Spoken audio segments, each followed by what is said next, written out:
Thyroid अगर उसका duct remove कर दिया, वो बेसिकली थायराइड एक छोटी सी थैली है जिसमें कि वो हार्मोन स्टोर होते हैं। ठीक है ना, हार्मोन स्टोर होने के बाद में कंट्रोल्ड फ्लो होता है। जब जरूरत होती है तब निकलेगा, नहीं तो नहीं निकलेगा। थायराइड की प्रॉब्लम क्या है, कंट्रोल्ड फ्लो नहीं हो पा रहा है।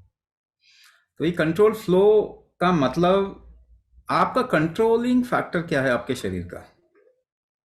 अगर आप थोड़ा ये समझने की कोशिश करें कि कंट्रोल होता कैसे, आपके शरीर का कंट्रोलिंग फैक्टर है क्या, तो आपके शरीर का कंट्रोल कैसे करते हैं, किसी भी चीज को कैसे कंट्रोल करते हैं, है ना। प्रॉब्लम यह है कि अगर रिमूव कर दिया गया है तो अब आपका कंट्रोल और बढ़ाना पड़ेगा आपको, ताकि प्रॉब्लम कम आए, है ना। नहीं तो क्या होता है, बॉडी अपने आप ही कंट्रोल कर लेती है उसको।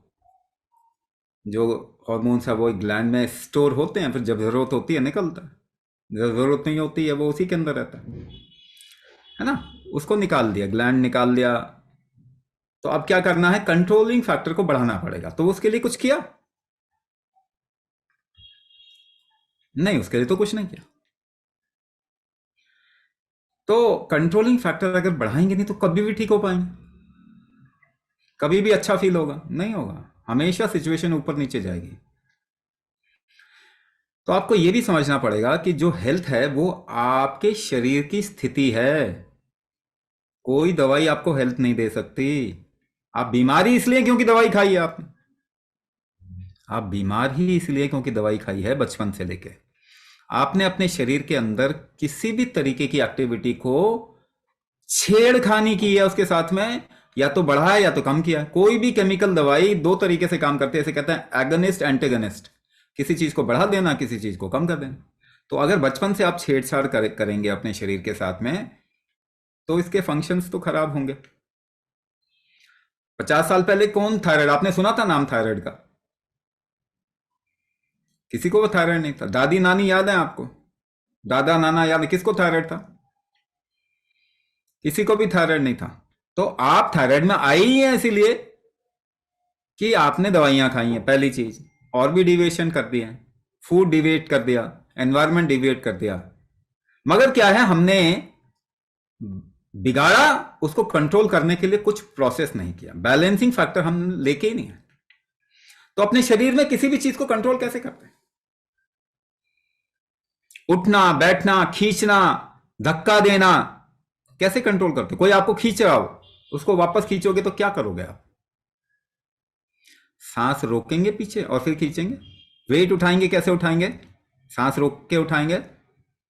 कोई भी एक्टिविटी, चेयर से उठना हो तो सांस रोक के उठते हैं, कूदना हो तो सांस रोक के कूदते हैं, डांस करना हो तो अलग अलग अनुपात में सांस रोकेंगे, गाना गाना हो तो सांस रोकने की तो कला है, वो वॉइस जो है। आपके शरीर के अंदर भी किसी भी ऑर्गन का फंक्शन बेसिकली इसी को कहते हैं, ये कुंभक के जरिए ही होता है। कुंभक कंट्रोलिंग फैक्टर है आपके शरीर का, इसी से आप कंट्रोल करते हो किसी भी चीज को। तो क्या इसको इंप्रूव कर रहे हैं, क्या इसको स्ट्रेंथन कर रहे हैं कुंभक फैक्टर को, जो कि जरूरी है। आप आपका ग्लैंड तो निकाल दिया, एक तरफ तो उन्होंने कह दिया कि भाई ये खराब हो गया, चलो उसको निकाल देते हैं, मगर भाई अब जो उसकी वजह से प्रॉब्लम आएगी उसको ठीक कैसे करेंगे? आपके कंट्रोलिंग फैक्टर को और बढ़ाना पड़ेगा, तो वो उनको मालूम नहीं है। वो मालूम नहीं, इसलिए थायराइड बढ़ रहा है दुनिया में, कम हो रहा है। थायराइड का ट्रीटमेंट सभी करवा रहे हैं ना। आपके जाके जो डायग्नोस्टिक टेस्ट हो जाते हैं, आपके डॉक्टर के पास जाते हो, वो करवाते हैं, फिर कहते हैं थायराइड हो गया। तो ठीक तो करते नहीं, ठीक करते हैं क्या थायराइड? आपको बता दिया थायराइड हो गया, फिर ग्लैंड भी निकलवा लिया, ठीक भी नहीं करते फिर। तो एक बात बताइए, इससे फायदा क्या है? भाई घुटने खराब है, घुटने बदलवा लो। ग्लैंड खराब है, निकलवा लो जी, काट देते हैं इसको। यूट्रस खराब है, निकलवा लो जी, काट देते हैं, निकाल देते हैं इसको। किडनी खराब है, ट्रांसप्लांट करा लो। लिवर खराब है, ट्रांसप्लांट करा लो। भाई ठीक किसे करते हैं? ठीक तो किसी को भी नहीं करते, क्योंकि ठीक वो कर ही नहीं सकता कोई। आपका शरीर ठीक कर सकता और कोई भी नहीं कर सकता। आपका शरीर ही आपको ठीक कर सकता है, उसी को कमजोर कर दिया, उसको स्ट्रेंथन करने का कोई तरीका ही नहीं। इसको दूसरे पक्ष में देखें तो प्रेशर के साथ ही हार्मोन रिलीज होता है, ये कंट्रोल होता है आपके बॉडी में। प्रेशर कुंभक से रेगुलेट होता है, उसको आपको करना पड़ेगा, तभी ये ठीक होगा। इसी को हम वात पक्ष भी कहते हैं। वात पित्त कफ ऐसे कहते हैं आयुर्वेद में। कुंभक से वात और पित्त कंट्रोल होता है, वात पित्त से कफ कंट्रोल होता है। तो वात पित्त कफ को कंट्रोल करने का सबसे स्ट्रॉन्ग तरीका कुंभक है।